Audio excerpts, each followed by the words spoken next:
एक रियासत में एक बादशाह था।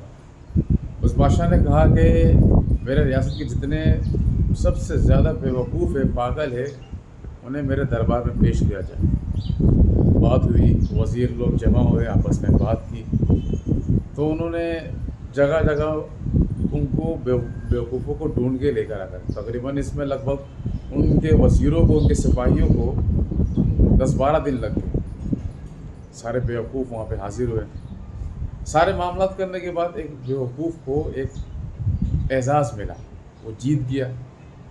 तो बादशाह ने अपने सर से सबसे अपने गले से सबसे कीमती माला निकाल के उसको पहना दिया, या कीमती ज़ेवरात उसको पहना दिया।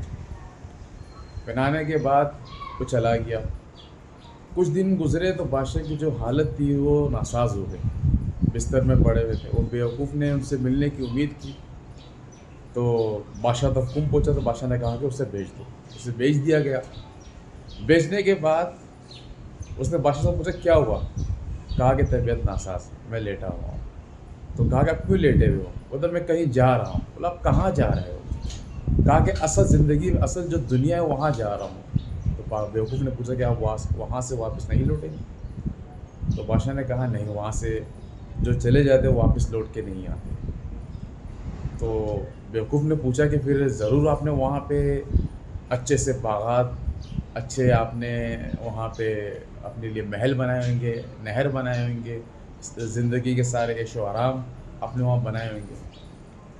बादशाह ये सुन के थोड़ी देर हैरान हुआ, फिर रोने लगा।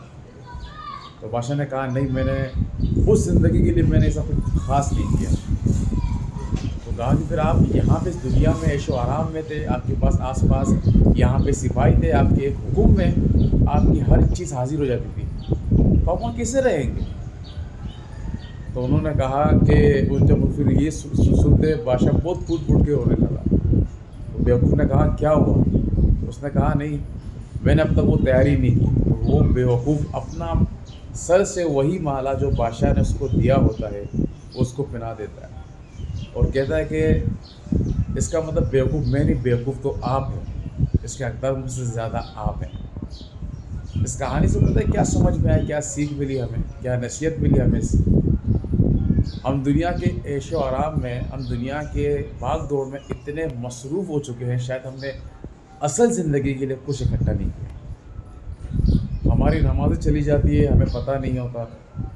हम एक मोबाइल को 10 दफ़ा दिन में खोलते, शायद उससे कहीं ज़्यादा। और किसी किसी के तो काम आजकल मोबाइल में आ गए।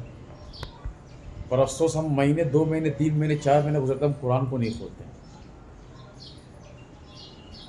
अगर आज इंसान तकलीफ़ में है तो वो अपनी वजह से,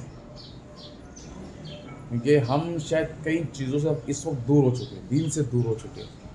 आखिरत के लिए हमने क्या बनाया, हम इस दुनिया के घर की फ़िक्र कर लेते हैं कि यार यहाँ पे 2 माला बनना चाहिए, 3 माला बनना चाहिए, आरसीसी डलना चाहिए, संगमरमर डलना चाहिए।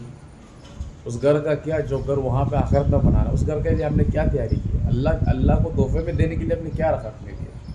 क्या जब आखिरत में जाए तो अल्लाह हमसे पूछे तो मेरे लिए क्या लाया, तो हम अल्लाह को क्या देंगे, क्या तोहफ़ा देंगे। ऐसों में, इन चीज़ों में हम इतने उलझ गए हैं, शायद हमें अज़ान की आवाज़ें भी कानों में नहीं पड़ती।